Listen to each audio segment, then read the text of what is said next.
What is up guys, Wraec here with a new video, and today I want to show you guys a hero that has seen a little bit less light in this season, but is still one of the best heroes in the Lightbearer faction. Of course, talking about Vala. Vala, Phantom of Oakenfell, a hero that always has a special place in my heart because she was the first raid up hero that was available during the official release of the game, and she carried me through all the early game. Of course, for other players that wasn't quite the case, mainly, well, it isn't the smart way to go for raid up immediately. You should go for OD and stuff through all your recruitment, way better. But for me, I was a whale, so I went on to raid up, got myself a Vala, and she carried me through like the entire early game, which was really cool. I also have the skin for her. The skin, if you don't have it, it is available as a VIP reward. It is strangely enough a VIP reward. You get it in the loyal patronage right here at VIP 11. There is the Thorny Rose skin, and it's only available there. There's no other way to actually get this. I don't know whether specifically Vala skin there, but yeah, it is just the case. So she's really, really cool, and maybe we can try her out a little bit. Because I got her to Paragon 3 now, I did a little bit of PvP testing, and I have to say, well, in this season, kind of has a tough time, even though she is still a very, very cool hero, and having her on an account can be really, really nice. So let's maybe find a tough opponent and do a little bit of a fight. Who do we have right here? Could fight a Traxi, or we fight Wraec. That is obviously also something we can do. Let's fight Wraec. Wraec versus Wraec. Do I explain this? That's actually my guildmate endgame, and he decided it's a good idea to name himself Wraec, which, I mean, I support. That is kind of funny to have two people named Wraec on the server.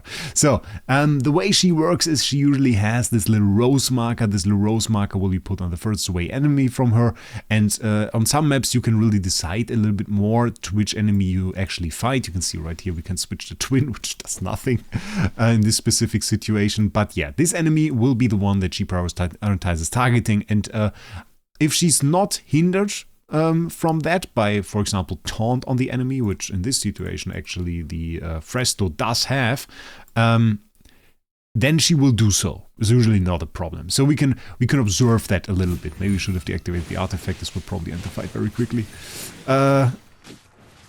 Yeah, maybe we want to try this again without the artifact. It's a little bit of the madness. And the special thing is really that she has 2 attack modes, and that she also is able to dish out a ton of damage still. Very, very high damage that she can do. Let's try this fight again and maybe switch up the artifact to a Light Forge spell. It will be a little bit more interesting. And maybe a little bit more fancy to do some more damage with Vala. Let's see. You can see she's targeting the twin over there. And then we'll go to the next hero, and this mark will always go around. You can usually find it right there. Now it's on the Lily May. Lily May is gone. You can see this is basically one shot and this enemy is gone. And this is something that she can do very well, especially if you boost her attack a little bit. She just snipes an enemy, stuns them, and maybe if there's some HP remaining, dashes in with her sword mode and delivers an absolutely menacing hit. There are 2 reasons though that she wasn't quite seen that often in this season, despite being still a very potent PvP hero. That just waits for her time to basically come back. First one reason is the faction talent. Nobody in PvP is really aiming to activate the Lightbearer faction talent. Well, I definitely made a video and showed off some of the perks of this faction talent, and I still recommend trying it out with Cryonia, using the little, well, interaction that we found to use Hogan during the ult, and definitely it is one of the cooler skills, giving you just Hogan as a playable hero, as a hero, and a very nice attack boost as well. The attack boost maybe you want to check out. And this skill isn't really one that we use in PvP at all. So most players rather go activate like a Wilder Tile, rather go activate like Graveborn Tile, or maybe even Celestial Hypergyn in some situations, like a Cryonia team, you can see that. But for Lightbearer and Mauler, probably not the best season. So this already takes away a little bit from it, because you have to place one undesirable hero in terms of faction skill on your team. So you have 3 heroes that are already set in regards to the faction. She doesn't contribute anything to that. So the pressure on the remaining 2 heroes that you can put on your team is ever so more higher. Those heroes have to really shine to be on the team. And that is something that, well, I think is hard for her to compete if you see the competition. I mean, there is stuff like an Odie, which is an absolute menace. There are certainly other heroes that you would want to put on your team. You can put twins on your team. You go with the Tazi. Tazi would contribute to that, of course. In the Lightbearer faction, Hugin, an absolute monster. Hugin, my god. Definitely menacing, definitely an absolute monster that you can put on your team. And something like a Dianel as well. Even in this faction, Mirael has a good start, and she doesn't even make it on team. And honestly, Mirael is kind of strong already. But so, Vala, a little bit tougher in terms of the Lightbearer faction, and then she has one special thing that she does, and you couldn't even see that during the fight we just showed, because, well, Vala blends into darkness when the marked enemy is defeated, making her untargetable until all other allies are defeated, and usually this is like, wow, this is an insane ability.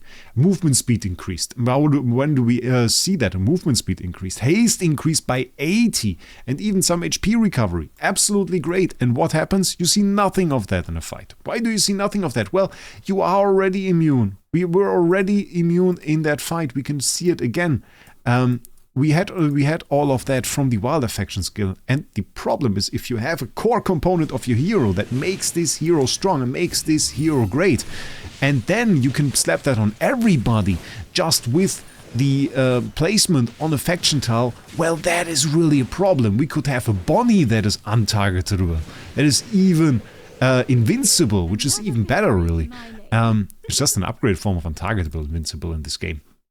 So by being able to slap that on literally every single hero, they took away a lot from the power of Vala, because Vala getting untargetable when she's also invincible is essentially worthless. So in this season, particularly, she has kind of a tough stat. There are some ways though to use her, and maybe we find another enemy to do so. Usually we fight Brownie right here.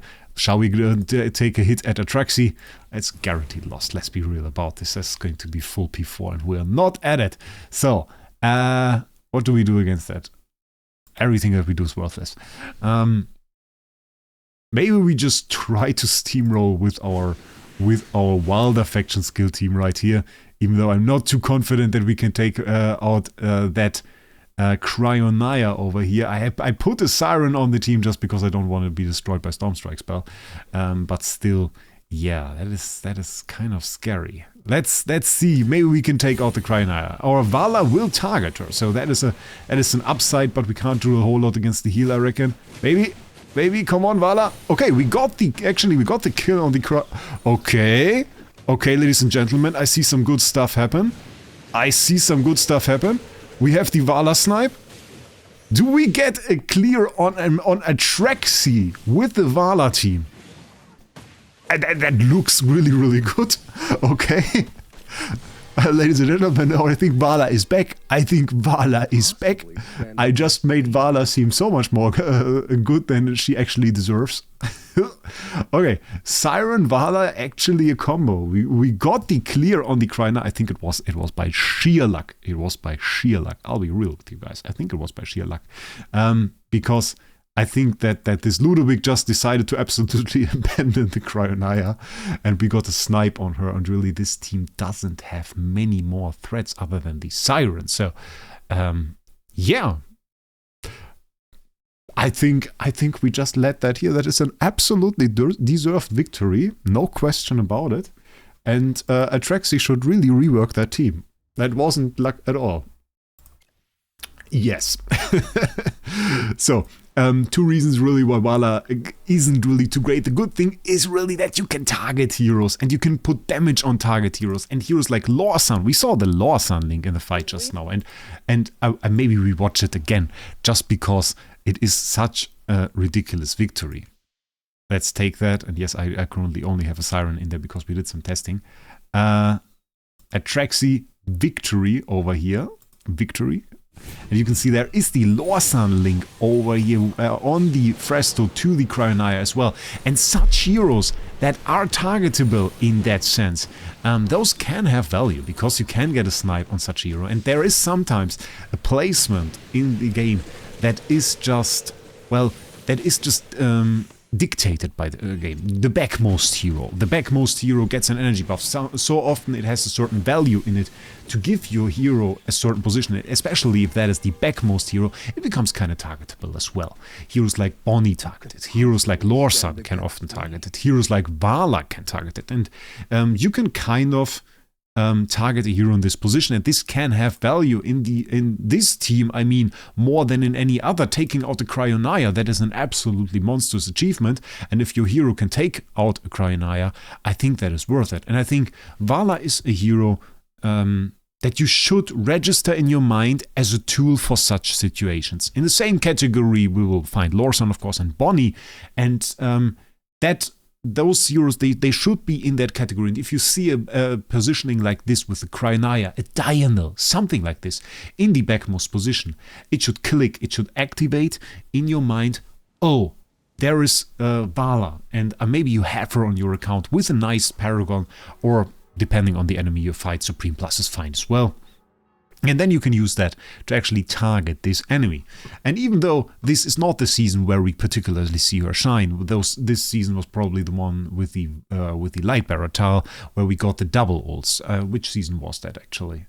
Was it last season? I don't even remember. This season, however, solid hero.